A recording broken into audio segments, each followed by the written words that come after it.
அன்புள்ள மாணவர்களுக்கு மீண்டும் கஜிவன் ஆசிரியரின் அன்பு வணக்கம். கணிதமே அணையாத விளக்கு, கற்க வைப்பதே எனது இலக்கு. அந்த அடிப்படையில் கடந்த காணொளிகளில் தரம் 11ஆம் ஆண்டிற்கான பகுதி 1 வினாக்களை தொடர்ச்சியாக மிக தெளிவாகவும் நுட்பமாகவும் கற்பித்துக் கொண்டிருக்கிறேன். அந்த வரிசையில் மீண்டும் ஒரு 20 வினாக்களோடு உங்களை இன்று சந்திக்கின்றேன். பாப்பமில்லே, நாங்கள் நேரடியாக வினாக்களுக்குள்ள போகிறோம். முதலாவது வினா பார்க்க போறோம். எனும் சேடை எளிய வடிவில் தெருக. நீங்க சேடுகள் மெய்யெண்கள் என்ற பாடத்துல முதலாவதா படிச்சிருப்பீங்க, ஓமா இல்லையா? முதலாவது நாங்க அந்த சேட்டை என்ன செய்வோம் என்றால் விகிதம் முறு எண்ணாக மாற்றுவோம். எப்படி விகிதம் முறு எண்ணா மாற்றுவீங்க? பகுதி எண்ணில் இருக்கக்கூடிய அந்த 72ஆல மேலையும் கீழையும் பெருக்க போறோம். அப்போ இங்கே என்ன நடக்க போகுது? வர்க்கம் மூலம் 72ஆல மேலையும் கீழையும் பெருக்க போகிறேன். அப்போ இங்கே பாருங்க, 3 வர்க்கம் மூலம் 72 கீழ் என்ன நடக்க போகுது? 72 வர்க்கம் மூலம் இல்லாமல் போயிடும். ஸோ 72 மிஞ்சுவார். ஸோ என்ன நடக்க போகுது? 24. ஆனால் மேலே பாருங்க, அவர் ஒரு முழுமை சேடாக இருக்கிறார். அப்போ அவரை நான் என்ன செய்யலாம்? 72 நான் வர்க்க மூலத்துக்குள்ள 36 தர 2 போடலாம். கீழே என்ன? 24.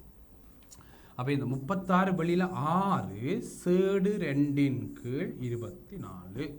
அப்ப என்ன செய்ய போறோம்? இவரால் சுருக்க போறோம் 4. அப்ப இங்க பாருங்க, விடை என்ன?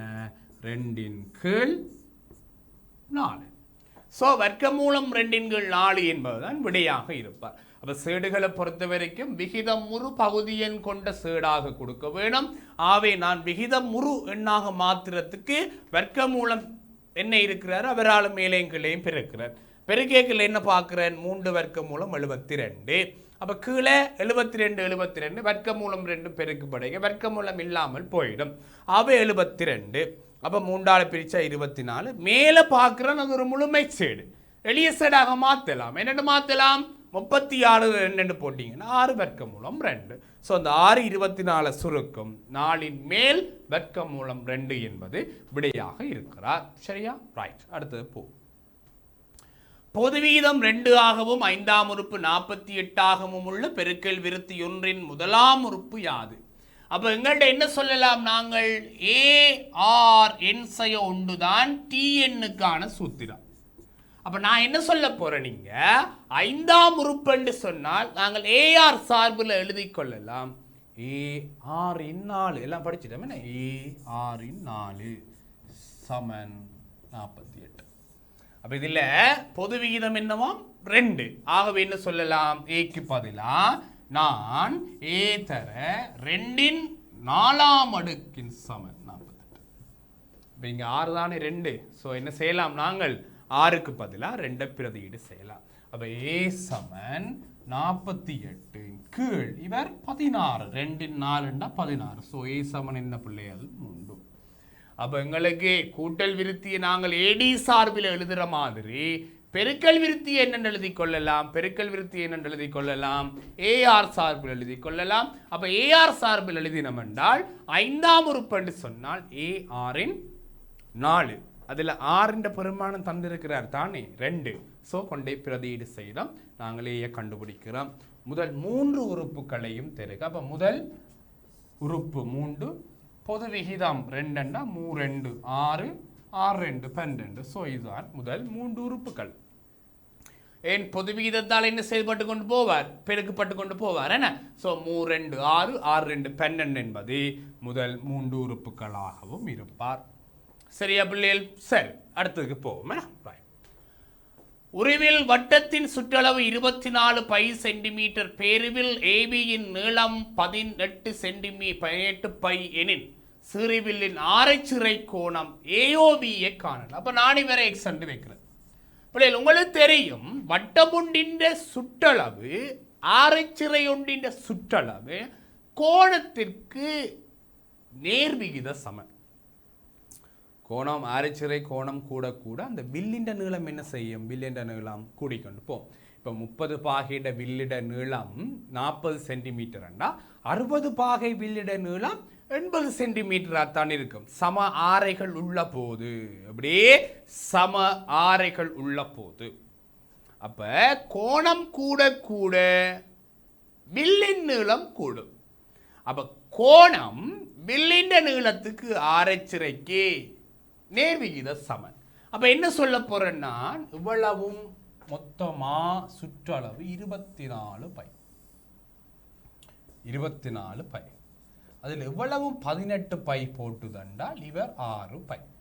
அப்ப மொத்தமா இருக்கக்கூடிய 24 பையில 6 பை என்றால் 360 பாகையிலும் அதே பின்னத்தில தான் கோணம் இருக்குமடா. அப்ப அந்த ஏஓபியிட வில்லின் நீளம் 6 பை, 24 பை மொத்தத்தில் 6 பை.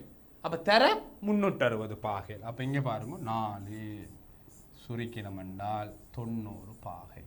ஸோ ஆரைச்சிறையிட கோணம் என்ன? 90. அப்ப இங்க எங்களுக்கு என்ன தெரிய வேணும்? ஆரைச்சிறை கோணம் அவற்ற வில்லின் நீளத்திற்கு நேர் விகித சமன் என்றது தெரிய வேணும். சரியா பிள்ளை? ரைட். அடுத்த கேள்விக்கு போ. 2x வர்க்கம் சக kx 15 சமன் 0 எனும் இருபடி சமன்பாட்டின் ஒரு மூலம் x சமன் மறை 5 எனின் k இன் பெருமானத்தை காணட்டாம். இருபடி சமன்பாடொன்றின் தீர்வுகள் அந்த சமன்பாட்டை திருப்திப்படுத்தும். திருப்திப்படுத்தும்டா என்ன? ஒரு சமன்பாட்டின் தீர்வை அந்த சமன்பாட்டில் இருக்கிற தெரியா கணியத்துக்கு பிரதியீடு செய்யலாம். எக்ஸிலான சமன்பாட்டின் தீர்வு 5 என்றால் அந்த சமன்பாட்டில் எக்ஸுக்கு பதிலாக 5 பிரதியீடு செய்யலாம். ஒரு சமன்பாடு ஏயிலான சமன்பாடு, அந்த சமன்பாட்டின் தீர்வு 4 என்றால் அந்த சமன்பாட்டில் ஏக்கு பதிலாக 4ஐ நான் பிரதியீடு செய்யலாம். அப்போ ஒரு சமன்பாட்டின் தீர்வுகள் அந்த சமன்பாட்டை திருப்தி செய்யும். அப்ப திருப்தி செய்யும் என்றாலும் என்னென்று சொல்லிட்டேன். அப்ப இந்த 5 கொண்டு என்ன செய்யணும்? 2x வர்க்கம் சக kx 15 சமன் 0த்தில் x சமன் மறை 5 பிரதியீடு செய்யப்படும். ஸோ 2 தர மறை 5 வர்க்கம் சக k தர மறை 5 15 சமன் 0. ஸோ இது 22 50 சகதர சய 5k 15 சமன் 0. பாருங்க 50ல் 15 போனால் 35. ஸோ சய 5k சக 35 சமன் 0. ஓமா இங்கே பாருங்க 50ல் 15 போனால் 35. ஸோ 5k சமன் அங்கால இவர் போயிட்டாருன்னா மறை 35 என்ன? ரைட். அப்ப என்ன நடக்க போகுது? கே சமன் மறை 35 பிள்ளைகள் மறை 5. ஸோ கே சமன் என்னடா? 7 5 35. ஸோ கே சமன் என்ன? 7. அப்ப இதுல என்ன எங்களுக்கு தெரியணும்? ஒரு சமன்பாட்டின் தீர்வு, ஒரு சமன்பாட்டின் தீர்வு அந்த சமன்பாட்டை திருப்தி செய்யும். ஸோ நாங்கள் அந்த சமன்பாடு எக்ஸுக்கு பதில் என்ன போடணும்? மறை 5 போட்டுக்கொள்வோம். சரிதானே? ரைட். ஓகே, அடுத்த கேள்விக்கு போவோம். cos θ சமன் sin 60 பாகை என திறப்படின் தீட்டாவின் பெருமானத்தை காணட்டாம். cos 90 minus θ சமன் sin θ. நீங்க படிச்சிருப்பீங்க. என்ன படிச்சிருப்பீங்க? cos 90 minus θ சமன் sin θ. இப்ப நீங்க உதாரணத்துக்கு பாருங்க, அவன் sin 30 பாகை cos 60 பாகைக்கு சமன். ஏன் sin 30 அரை, அதே மாதிரி cos 30 என்ன? அரை. அப்ப இங்க என்ன சொல்றேன்னா, கொஸ்ல 90ல இருந்து ஒரு கோணத்தை கணிக்கிறோம் என்றால் அந்த கோணத்தின் சைன் பெருமானத்துக்கு சமனாயிருக்கு. அப்ப இங்க பாருங்க, cos 30 பாகையோட பெருமானம் sin 60 பாகைக்கு சமன். அதே மாதிரி sin 30 பாகையோட பெருமானம் cos 60 பாகைக்கு சமன். அப்ப கூட்டுத்தொகை 90 வரக்கூடிய 2 கோணங்களில் ஒரு கோணத்தின் சைன் பெருமானம் மற்ற கோணத்தின் கொஸ் பெருமானத்துக்கு சமன். இப்ப உதாரணத்துக்கு வச்சுக்கொள்ளுவோமே, 10 பாகை sin 10 பாகை யாருக்கு சமன்? cos 80 பாகைக்கு சமன். அப்ப இங்கே sin θ cos தீட்டா சமன் sin 60 என்றால் இங்க sin 60 வரணும் என்றால் தீட்டா என்னவா இருக்கணும் cos தீட்டா cos 30 தான் sin 60க்கு சமன். ஆகவே தீட்டா சமன் 30 பாகை. அப்ப இது என்ன அடிப்படையில் இதை விளங்கிக் கொள்ளலாம். என்ன sin 30 பெருமானம் வர அது cos 30க்கு சமன், cos 60க்கு சமன். அதே மாதிரி cos 30 பெருமானம் வர்க்கமூலம் 3/2 அது யாருக்கு சமன் sin 60க்கு சமன். ஆகவே ரெண்டு கோணங்களின் கூட்டுத்தொகை 90 பாகையா விரைக்குள்ள ஒரு தட்ட சைன் பெருமானம் தான் மெட்டவெட்ட கொஸ் பெருமானம், ஒரு தட்ட கொஸ் பெருமானம் தான் மெட்டவெட்ட சைன் பெருமானம். ஓமா, சோ அந்த அடிப்படையில் இங்கே தீட்டா அடுக்கக்கூடிய கோணம் 30 பாகை. பாடசாலை ஒன்றில் உள்ள மாணவர்களை வட்ட வரைபொன்றினால் வகை குறிக்கப்பட்டுள்ளது. அதில் 10ஆம் வகுப்பில் உள்ள 80 மாணவர்கள் 40 பாகையால் ஆரைச்சிறையினால் வகை குறிக்கப்பட்டால் பாடசாலையில் உள்ள முழு மாணவர்களின் மொத்த எண்ணிக்கை அப்போ 80 மாணவரை வகை குறிக்க போறது 80 மாணவரை வகை குறிக்க போறது 40 பாகை. அப்ப 40 பாகையால வகை குறிக்க போறார்கள் 80 மாணவர்கள். அப்போ ஒரு பாகை யார வகை குறிக்குது, ஒரு பாகை யார வகை குறிக்குது 80 கீழ் 40 2 மாணவர். ஓமா, ஏன் 40 பாகை ஆரைச்சிறை கோணம்தான் 80 பேரை வகை குறிக்குது. வட்ட வரைவில் உங்களுக்கு தெரியும் கோணங்களால தரவுகளை வகை குறிக்கிற நாங்கள். அப்ப நாங்க என்ன சொல்றோம் 40 பாகை தான் 80 பேருண்டா ஒரு பாகை 2 பேரை வகை குறிக்க வேணும். அப்ப மொத்தமா எத்தனை பாகை இருக்குங்கள்ட்ட 360 பாகை. ஸோ 2ஆல பெருக்கிட்டா 720 பேரை வகை குறிக்க வேணும். சரியா பிள்ளைகள்? அப்ப வட்ட வரைவில் ஒரு பாகை வகை குறிக்கிறது 2 பேருண்டா மொத்தமா மைய கோணம் 360 பாகை. ஸோ 360 தர 2 720 பேருன்றது தான் அங்க விடையாக இருப்பார். சரியா பிள்ளைகள்? ரைட். நடுப்புள்ளிகள் PQR 2 இணைகரங்களை பேரிடுக. உங்களுக்கு தெரியும் இது நடுப்புள்ளி தேற்றம். நடுப்புள்ளி தேற்றம் என்ன சொல்லுது, சமாந்தரமா இருப்பினம் அதே நேரம் அரைவாசியா இருப்பினம். அப்ப இந்த 2 நடுப்புள்ளியும் என்றால் இவருக்கு இவர் சமன், இவரும் இவர் சமனோடு இவருக்கு இவர் சமன்.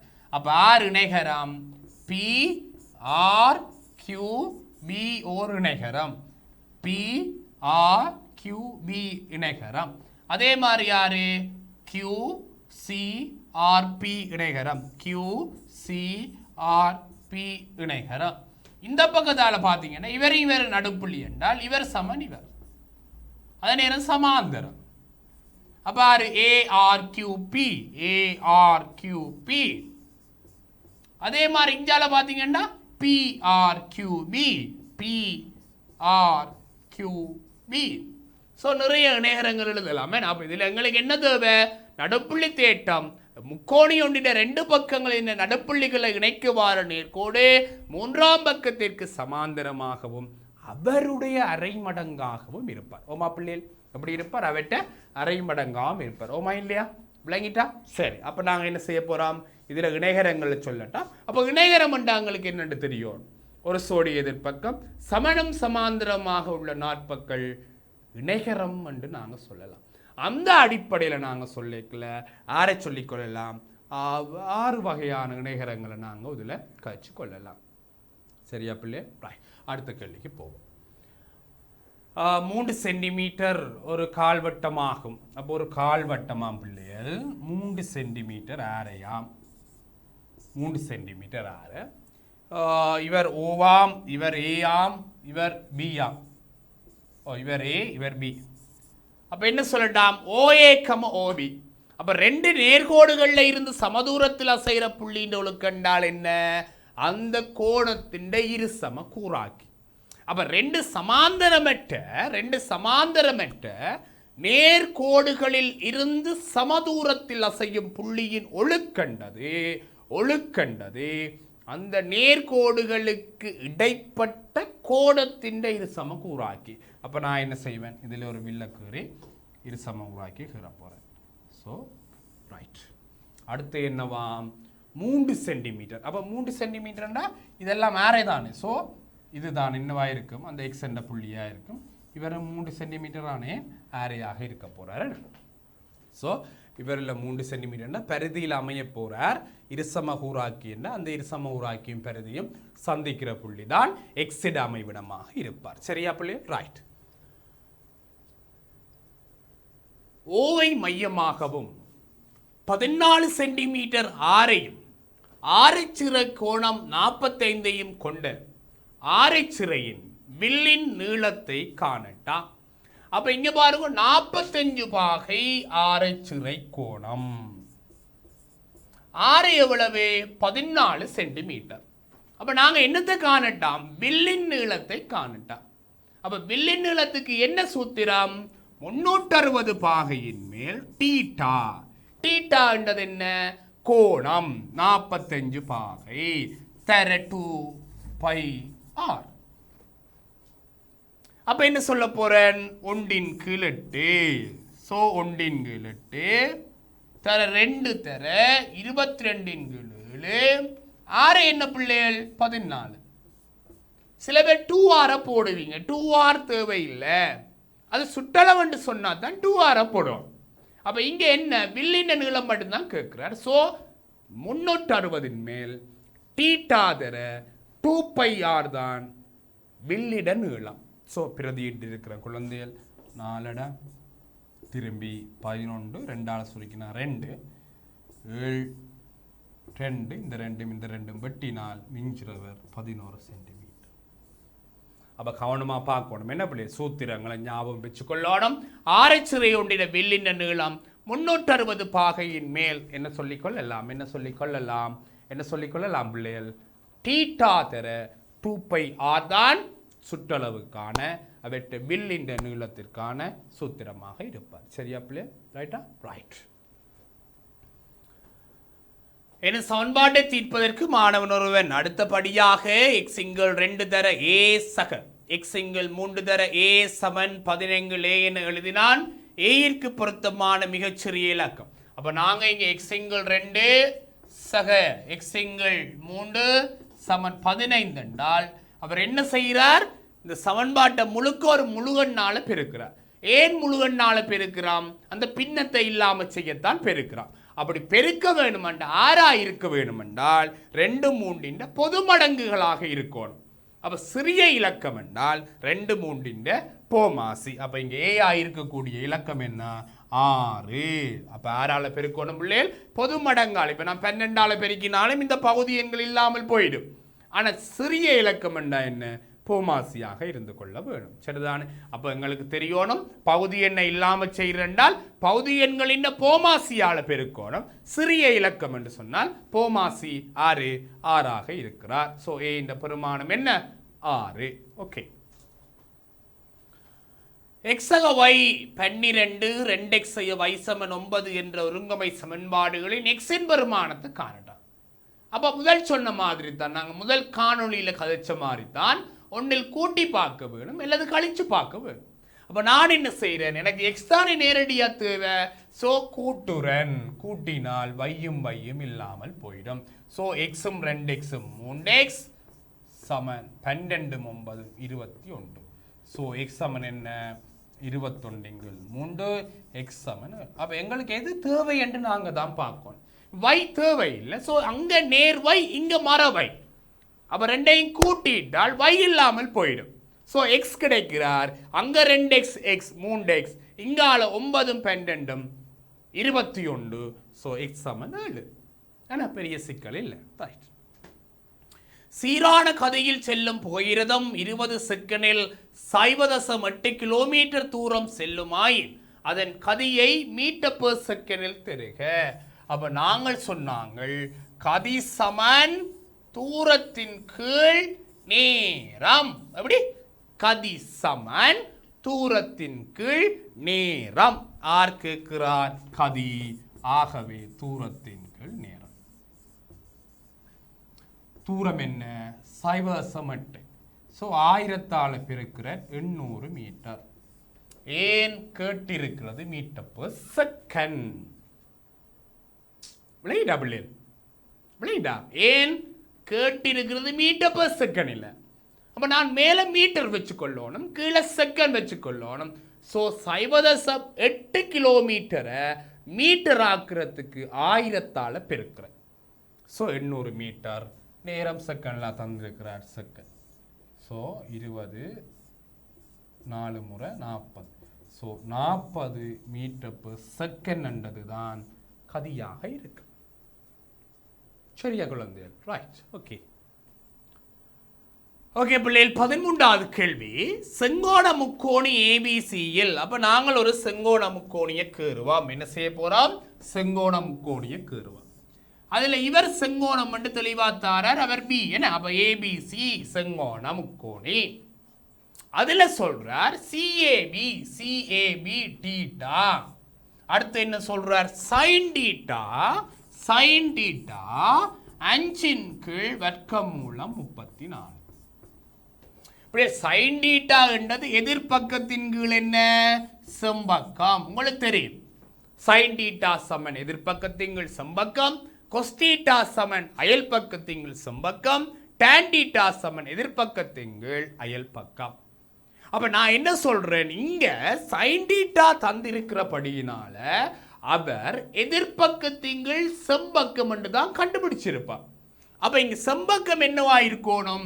வர்க்கமூலம் 34 இருக்கணும். எதிர்பக்கம் என்னவா இருக்கணும்? தீட்டா 5 இருக்கணும். அப்ப இந்த பக்கத்தை கண்டுபிடிக்கலாம். என்னண்டு? வர்க்கமூலத்துக்குள்ள இவற்ற வர்க்கம் 34 இருந்து அவற்ற வர்க்கம் 25 கழிக்க போறேன்.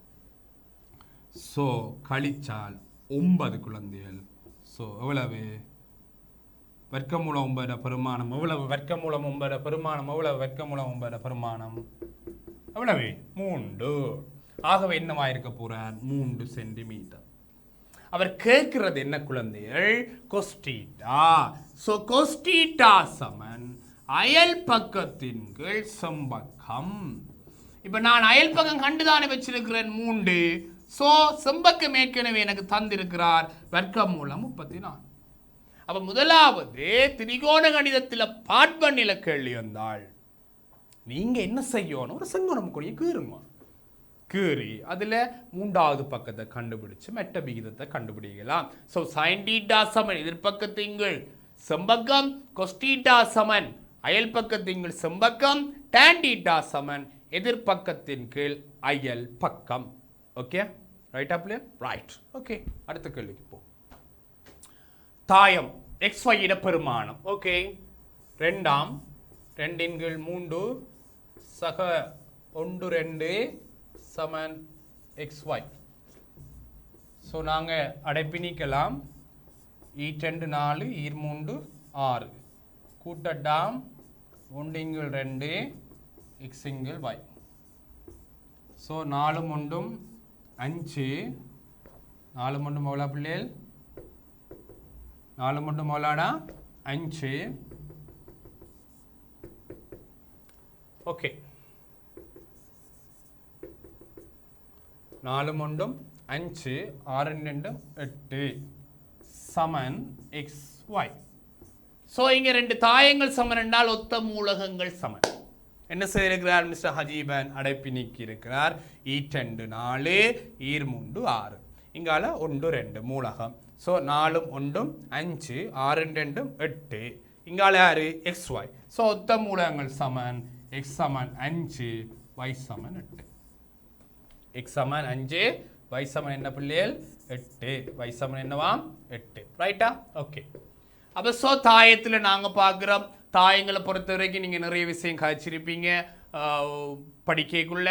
அதில் நாங்கள் இங்கே பாட்பண்ணில் பார்க்க சமுதாயங்களை அடிப்படையாக வச்சுக்கொண்டு எங்களுக்கு கேள்வி வாரத்துக்கான வாய்ப்புகள் அதிகமாக இருக்குது. சமுதாயம் என்ன பிள்ளைகள்? ஒத்த மூலகங்கள் சமனாக இருப்பினும். சரிதானே? ரைட். ஓகே. 15வது X சென்டிமீட்டர் ஆரையும் 2x சென்டிமீட்டர் உயரமும் உள்ள சீரான திண்ம உருளையின் மொத்த மேற்பரப்பு. ஸோ ஒரு உருளை x சென்டிமீட்டர் ஆறு 2x உயரம். எங்கட மொத்த மேற்பரப்பலுக்கான சூத்திரம் என்ன? 2 πr வர்க்கம் சக 2 πrh.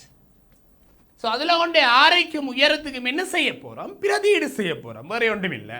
ஸோ 2 பைக்கெல்லாம் பிரதிடாதீங்க. ஆர் எக்ஸ் வர்க்கம் சக 2 பை ஆர் எக்ஸ் உயரம் 2x.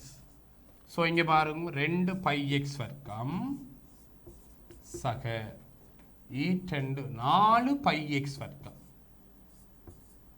ஸோ 6 பை எக்ஸ் வர்க்கம். அப்போ இதில் எங்களுக்கு என்ன தெரிய வேணும்? உருளையிட மொத்த மேற்பரப்பளவுக்கான சூத்திரம் 2 பை ஆர் வர்க்கம் சக 2 பை ஆர் எச். அதில் ஆருக்கு பதிலாக எச்சையும் ஆருக்கு பதிலாக எக்ஸையும் எச்சுக்கு பதிலாக 2x பிரதியீடு செய்தோம்னா சரி. ஸோ அதில் சுருக்கிட்டோம்டா 6 பை எக்ஸ் வர்க்கம் என்றது என்னவா இருக்கும் குழந்தைகள்? மொத்த மேற்பரப்பளவுக்கான கோவையாக இருப்பார். சரியா? ரைட்.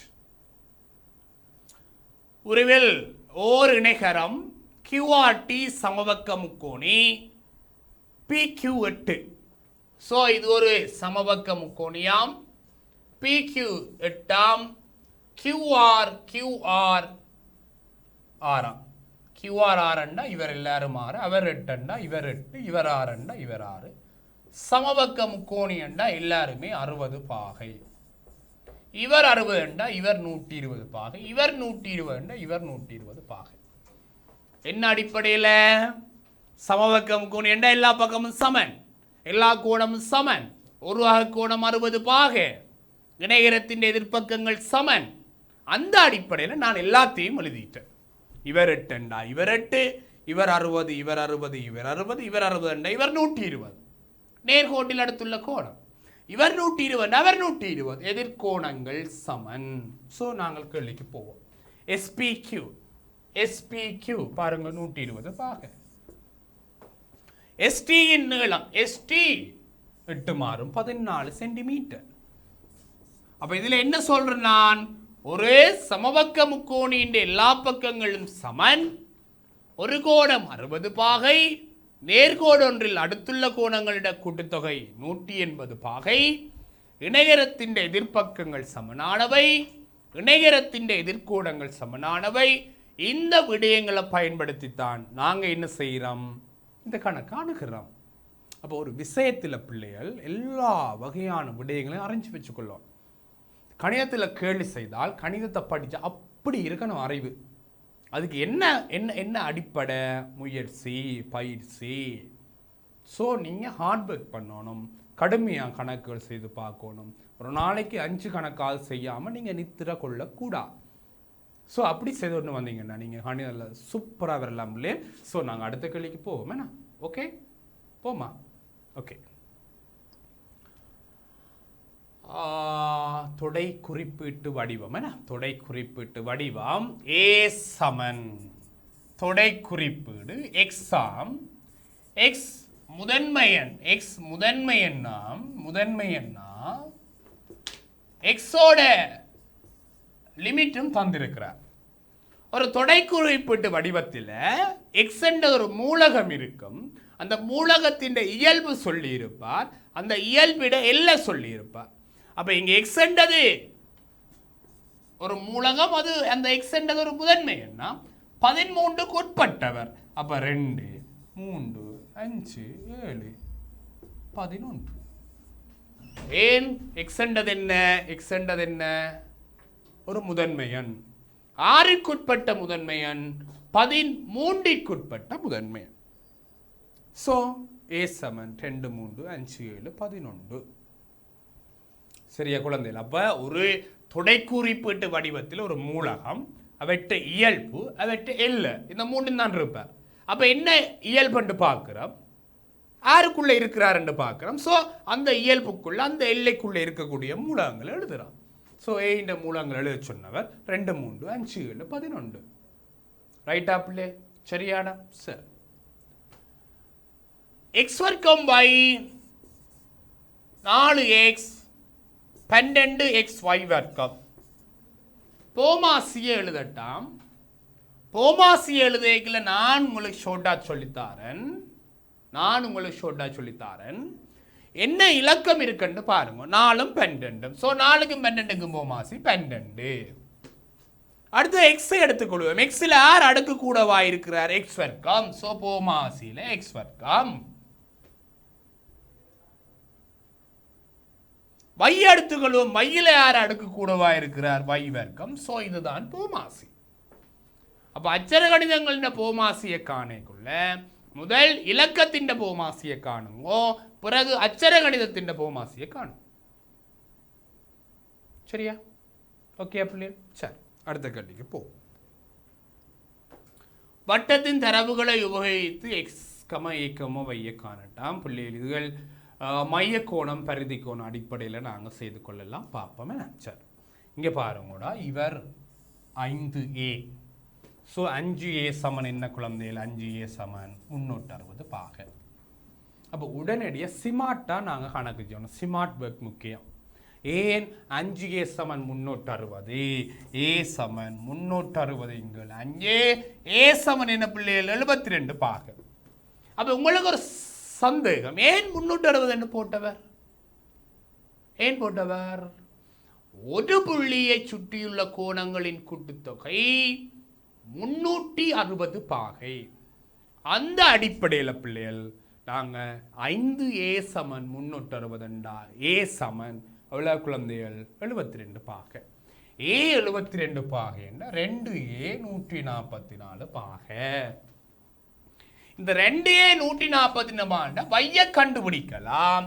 y 144 என்ற அரைவாசி. ஏன்? மைய கோணம் பெருதி கோணம்.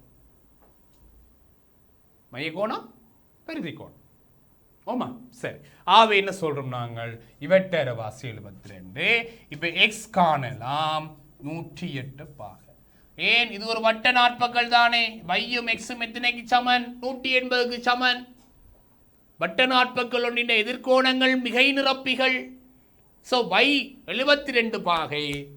ஆகவே எக்ஸ் 180 72 பாகை. ஆகவே எக்ஸ் 108 பாகை. சரியா பிள்ளை? ஸோ மைய கோணம் பரிதி கோணம், ஒரு மையத்தில் சுற்றியுள்ள கோணங்கள் 360 பாகை, வட்ட நாற்பக்கள் ஒன்றின் எதிர்கோணங்கள் மிகை நிரப்பிகள். சரியா? ரைட்.